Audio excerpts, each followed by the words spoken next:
तो ये जो 5 एलिमेंट्स हैं, ये प्रकृति है, ये धरती है ना। धरती से बेनिफिट क्या क्या लेना है वो तो इंसान को बहुत अच्छी तरह समझ आता है, परंतु उस धरती का शुक्रिया भी अदा करना है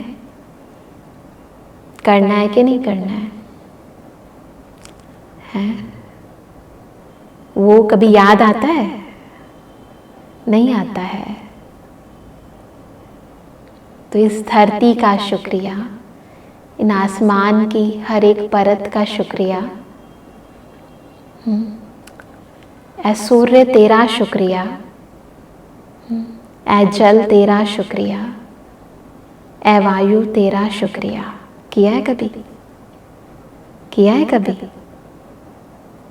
करना बहुत ज़रूरी है। प्रकृति की बनी हुई ये दुनिया, और इस दुनिया में उन्हीं का ही हम शुक्रिया अदा नहीं कर रहे। कोई किसी के घर में रह रहा हो, है ना, और उसका कभी थैंक्स ही ना करे, ये तो गलत है ना। आत्मा पंच तत्वों की देह में रह रही है, और इस देह को चलाने के लिए भी पंच तत्वों को भोग रही है ना, खा रहे हैं, ले रहे हैं, तो इन पंच तत्वों को यूज कर रही है, परंतु इसका शुक्रिया कभी किया? नहीं किया। कोई बात नहीं, चलो आज से करते हैं। अभी से करें, चलो मिलके करते हैं। चलो, तो मन को शांत करें, बाहर की आवाजों से बिल्कुल अलग।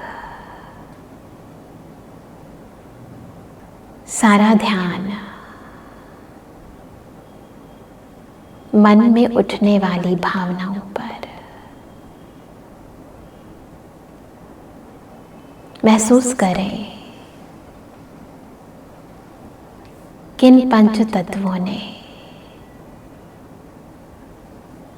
मुझे इस जीवन में कितना कुछ दिया है,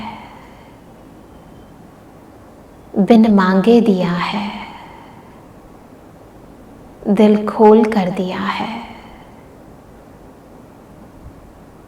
ऐ प्रकृति, मैं दिल से तेरा शुक्रगुजार हूं। ऐ धरती, जिस पर चलकर मैं बड़ा हुआ, जिस पर ही मैंने रहने के लिए मकान बनाए, हर कर्म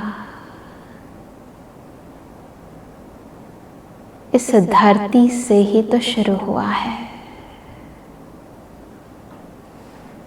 ऐ पृथ्वी, मैं तहे दिल से तेरा शुक्रिया करता हूं। ऐ आकाश, तेरा कोटि कोटि शुक्रिया। ऐ बादलों, तुम्हारा भी शुक्रिया।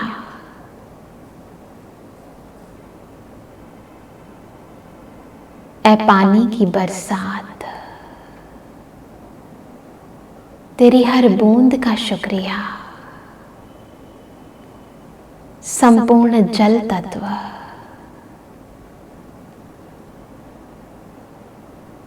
तेरा कोटि कोटि शुक्रिया।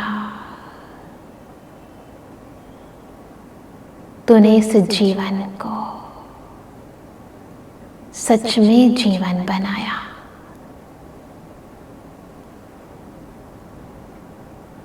ऐ वायु, मेरी हर एक श्वास तेरा बारंबार शुक्रिया अदा करती है। ऐ सूर्य, तेरी हर किरण का शुक्रिया।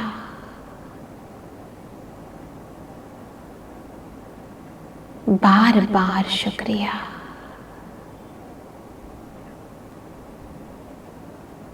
तुम्हारी हर एक पालना का शुक्रिया। ऐ प्रकृति, माता पिता से भी ज्यादा बिन कहे जो तुम मेरी हर वक्त पालना करती हो। कभी कोई गिला शिकवा नहीं करती, बस देती जाती हो। मैं कृतज्ञ हूं, हृदय से कृतज्ञ हूं तुम्हारा। ओम शांति। तो जब हम प्रकृति के प्रति अपने अंदर की भावनाओं के साथ उसका धन्यवाद करते हैं, तो आप सबसे पहले तो इस बॉडी के अंदर अपने आसपास के वायुमंडल में ही वो सकारात्मक ऊर्जा महसूस करने लगेंगे। सच में वो पानी जो आप पीते हैं, वो ऐसा होता है ना कि कई बार कोई चीज़ हम खाते हैं पीते हैं पर लगता नहीं है, वो लगने लगेगा, है ना। अगर कोई चीज़ हजम नहीं भी हो रही तो उसका शुक्राना करके देखो, सकारात्मक ऊर्जा उसे देकर देखो। इनफैक्ट मैं तो कहती हूँ कि आप कोई भी चीज़ ग्रहण करते हो, इवन आप जो औषधियाँ लेते हो, दवाइयाँ लेते हो, कोई भी दवाई लेते हो, सबसे पहले उस दवाई का भी शुक्रिया अदा करो, उस भोजन का शुक्रिया अदा करो, उन सब्जियों का शुक्रिया अदा करो। करके देखो, स्वाद ही बदल जाएगा। क्योंकि हमने अब तक जीवन के अंदर वो मसालों के टेस्ट तो लिए हैं, परंतु ये जो भावनाओं का टेस्ट है ना, ये कहीं ना कहीं विलुप्त हो गया हमारी लाइफ के अंदर, है ना। ये जो एटिकेट्स हैं लाइफ के अंदर, बहुत आगे निकल जाता है इंसान, परंतु इन एटिकेट्स को भूल जाता है और वो जो दोष दृष्टि है वो हावी हो जाती है। जब हम छोटे होते एक स्टोरी सुनते थे, आप सबने भी सुनी होगी, कि एक बारी एक टीचर ने स्टूडेंट्स को कहा कि आज आप सबका पेपर है। अचानक से पेपर लेना अनाउंस कर दिया। स्टूडेंट्स तो घबरा गए, अब क्या होगा हमारा, हमारे तो तैयारी नहीं है। टीचर ने कहा चिंता मत करो, सिलेबस का कुछ नहीं है, आपकी सोच का पेपर है। तो बच्चे ने कहा कि पता नहीं क्या है। तो टीचर ने क्या किया, सभी के पास जैसे क्वेश्चन पेपर रख देते हैं, तो क्वेश्चन पेपर सभी के टेबल पे रख दिए उल्टे करके, और कहा कि अभी क्वेश्चन पेपर आप ओपन करो।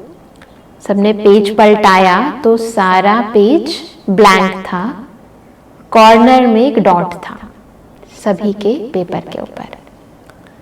टीचर ने सभी के सामने वो पेपर रखा और कहा कि अब इस पेपर के ऊपर ये जो डॉट है ना, इस पूरे पेपर के ऊपर आपको कुछ लिखना है।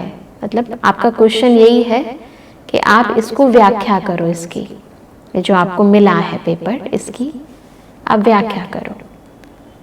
जो आपके मन में आए इसको देखकर वो लिखो। बच्चों ने बहुत सोचा और सोच कर किसी ने अलग अलग अपने अपने विचार, किसी ने कुछ लिख दिए।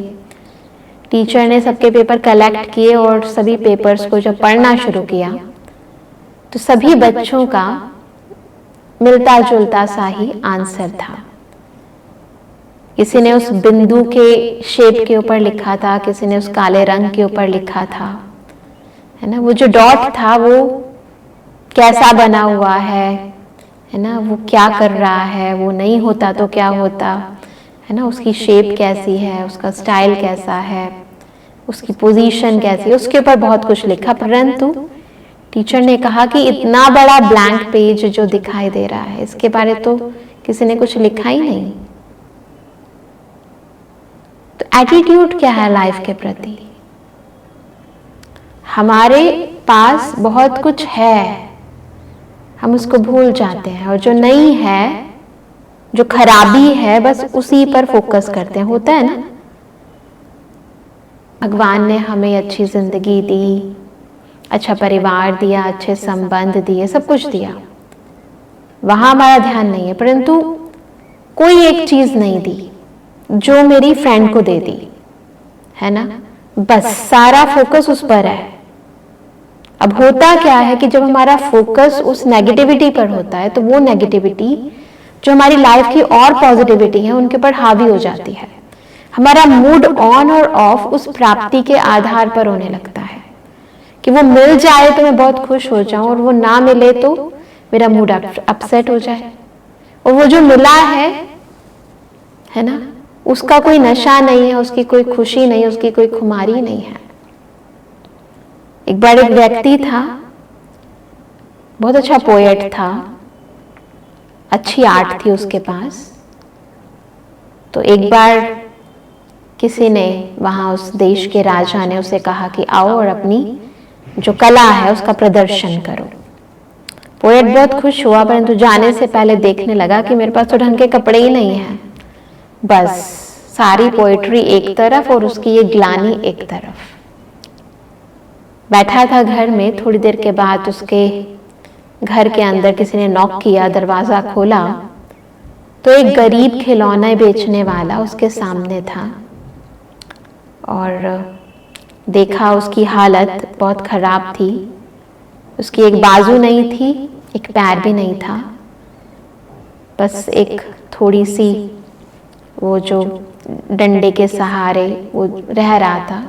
बैसाखी भी थी, डंडा भी था उसके पास, और उस डंडे के ऊपर उसने वो बहुत सारे खिलौने जो है वो बांधे हुए थे और एक छोटा सा झोला जो है, जो उसके एक हाथ है उसके कंधे पर उसने टांगा हुआ था। तो उसने बहुत खुशी खुशी उससे पूछा कि क्या आप कुछ लेंगे। उसकी मुस्कुराहट देखकर व्यक्ति ने पूछा उससे, तुम ऐसी हालत में खुश कैसे रह सकते हो। उसने कहा, क्यों नहीं रह सकता, भगवान ने मुझे कम से कम एक हाथ एक पांव तो दिया है, मुझ में इतनी कला है और मुझे ऐसा काम दिया है जिससे मैं दूसरों के चेहरों पर मुस्कुराहट ला सकता हूँ। खिलौनों को लेकर जब बच्चे खेलते हैं तो उनकी चेहरे की मुस्कुराहट, वो सकारात्मक ऊर्जा मेरे अंदर भी वो ऊर्जा उत्पन्न कर देती है जो मैं मुस्कुरा कर उनको और खिलौने बांट सकूं, अपने अंदर एक मुस्कुराहट ला सकूं। उस व्यक्ति को उसको देखकर बहुत गहरी प्रेरणा आई, जिस भावना के साथ उसने अपने इस जीवन का, अपने उस देह के दो अंगों का ही, जो नहीं थे और जो थे, है ना, उसने कहा कि कोई बात नहीं, भगवान ने दो लिए हैं तो क्या हुआ, दो दिए भी तो हैं, है ना। वही होता है ना कि खाली ग्लास दिख रहा है पर भरा हुआ उसका क्या। तो उसको प्रेरणा आई और उसने उसी समय भगवान से शुक्रिया अदा किया कि तूने मुझे जो कला दी, मेरे को इतना सुंदर शरीर दिया, है ना, उसका तेरा बहुत बहुत शुक्रिया। मैं 2 वक्त की रोटी खा सकता हूँ, है ना, मुझे किससे मांगने की ज़रूरत नहीं है, उसके लिए तेरा कोटि कोटि शुक्रिया। तो ये जो शिकायतों का सिलसिला है ये तब बंद हो जाता है जब प्राप्तियों का सिलसिला, यानी एक पॉजिटिव एटीट्यूड लाइफ के प्रति हमारे लाइफ में जागृत होने लगता है। ये बनाना बहुत ज़रूरी है और इसमें इतना बेनिफिट है जो आप अपने जीवन के अनेक मानसिक रोग, मेजॉरिटी सारे मानसिक रोग, चाहे वो टेंशन है, चाहे वो डिप्रेशन है, उसका मूल कारण यही है, हम शुक्रिया नहीं करते हैं, उल्टा शिकायतें करते हैं। वो शिकायतें हमारे तन में रोग पैदा करती हैं, हमारे मन को कमज़ोर बनाती हैं, हमारे जीवन में असमर्थता आ जाती है, संबंध संपर्क के अंदर, क्योंकि चिड़चिड़े रहता है इंसान तो उसमें भी कलह कलेश झगड़े होने लगते हैं। तो बहुत ज़रूरी है उन संबंधों का शुक्रिया अदा करना, भूल जाते हैं। किसी ने कुछ कह दिया, रिलेशन खत्म, और जो उसने इतने समय से दिया, कह दिया वो बात, वो तो ऐसे लग गई जैसे बहुत कुछ हो गया। परंतु जो इसने इतनी जिंदगी भर दिया, माँ बाप ऐसे ही होता है ना, पेरेंट्स बच्चों के लिए क्या क्या नहीं करते, जो सेक्रीफाइसेस करते हैं उसकी तुलना तो किसी से नहीं की जा सकती। तो उन सेक्रीफाइस का कुछ नहीं, परंतु हम क्या करते हैं, उन्होंने क्या नहीं दिया, उन्होंने मुझसे ऐसे बोल दिया, उसको ज्यादा दिया और मुझे कम दिया, है ना। ये शिकायतों का पिटारा अपना खोल देते हैं। तो क्या होता है, जो मिलना होता है ना वो भी लगता नहीं है जीवन के अंदर। मिल भी जाए तो वो खुशी नहीं होती, जितना मिलता है उसकी भी खुशी नहीं होती।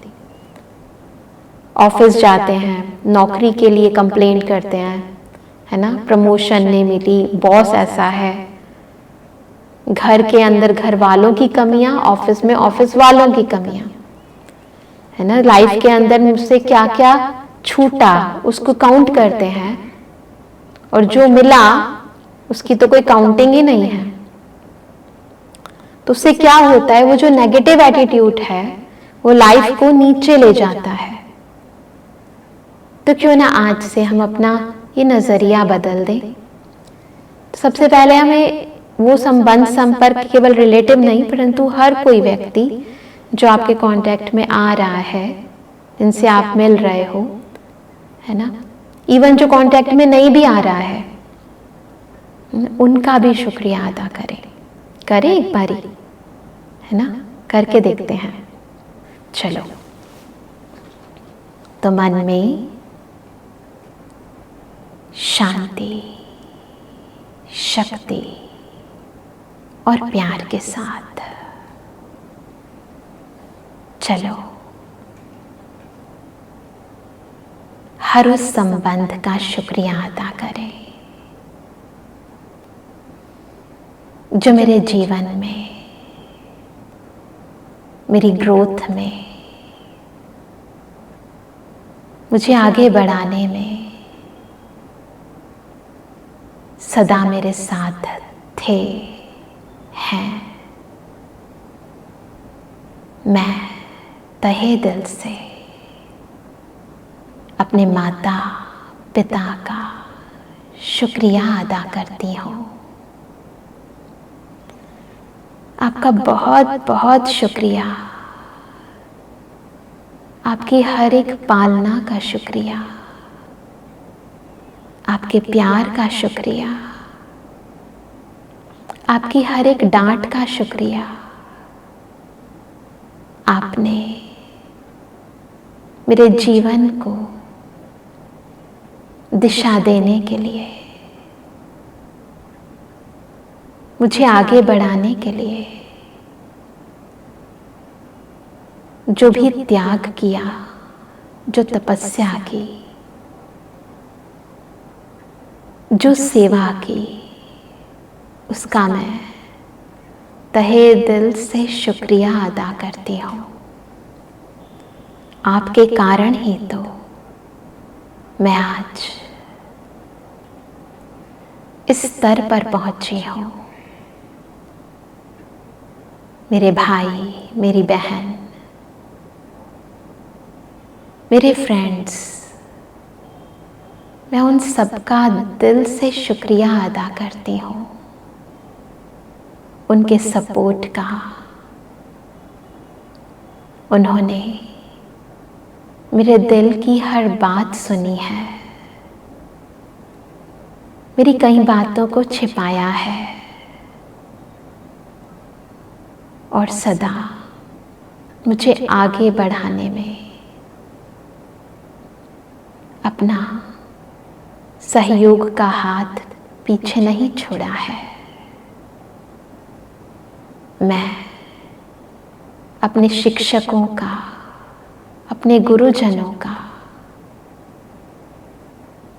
उनके द्वारा दी गई विद्या का तहे दिल से शुक्रिया अदा करती हूँ। वो पढ़ाई जो हर पल, हर कर्म में मेरा साथ निभाती है,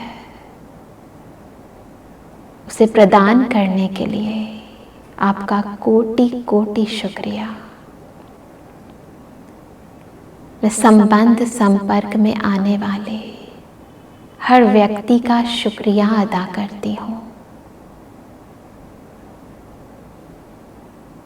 मैं अपने छोटे और बड़ों का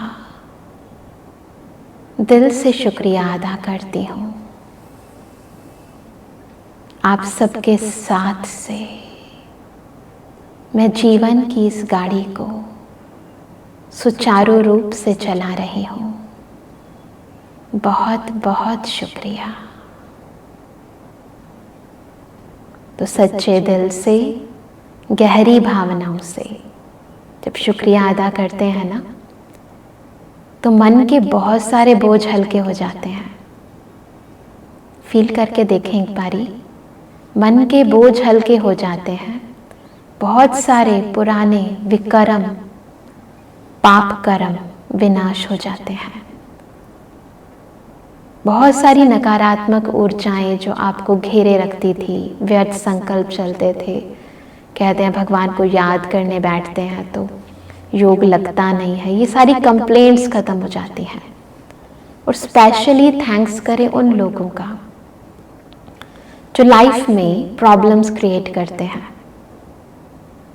क्या आप जानते हैं कि हमारी लाइफ के जो विलन हैं, यही तो हमें हीरो बनाते हैं। प्रॉब्लम्स ना हो, है ना, तो फिर आप उन प्रॉब्लम्स को दूर करने के लिए प्रयास ना करो, और ये प्रयास ही तो आपकी लाइफ के अंदर अनुभव बनते हैं, है ना। वैसे भी कहते हैं कि जो निंदा करता है वो हमारा सबसे बड़ा मित्र होता है, क्योंकि बिना साबुन के और पानी के वो हमें साफ करता जाता है। उनके कारण ही तो हम अपनी कमियों को देख पाते हैं, उन पर वर्क कर पाते हैं। तो क्या आपने अपनी लाइफ के अंदर जो लोग प्रॉब्लम क्रिएट करते हैं उनका शुक्रिया किया है? क्योंकि सबसे ज़्यादा तो हम उन्हीं को ताने मारते हैं, उन्हीं से सबसे ज़्यादा शिकायतें करते हैं, है ना। ये ना होता तो मेरी लाइफ बहुत अच्छी होती, उसके कारण ही ये सब कुछ हो रहा है। नहीं, बहुत कुछ आपको सिखा रहा है, आपके जीवन में बहुत सारे अनुभव देके जा रहा है। तो उनका भी बार बार शुक्रिया अदा करें। तो जब लाइफ के अंदर आपको जो कुछ भी मिला है, अच्छा या बुरा, है ना, उन सबका शुक्रिया अदा करेंगे, सूक्ष्म या स्थूल, उन सबका शुक्रिया अदा करेंगे, तो लाइफ के अंदर आपको लगेगा कि विघ्न आकर कब चले गए आपको पता ही नहीं चलेगा। ट्राई करके देखें। इनफैक्ट मैं समझती हूँ कि अभी जैसे हमने ये छोटी छोटी ड्रिल्स करी, है ना, ये अंदर सबके प्रति शुक्रिया अदा किया, ये भावनाएं जैसे जैसे आती गई वैसे वैसे हमारे मन हल्का होता गया, लाइट होता गया। तो इस चीज़ को, इस प्रैक्टिस को हमें बढ़ाना है, बार बार करना है, जब समय मिले तब करना है, रात को करना है, सुबह उठकर करना है, जितना टाइम मिले उतना करना है, परंतु करते रहना है ताकि लाइफ स्मूथ रहे। मन में कोई गिल्टी कॉन्शियस खाती है ना, मन में कई चीज़ों का पश्चाताप होता है, तो वो पश्चाताप ना हो इंसान को, है ना। तो उस चीज़ से बचने के लिए, अपने लाइफ को स्मूथ सरल बनाने के लिए, बहुत सारी प्रॉब्लम्स दूर करने के लिए ग्रैटिट्यूड का एटीट्यूड अपनाएं और जीवन के अंदर सदा आगे सफलतापूर्वक बढ़ते जाएं। ओम शांति।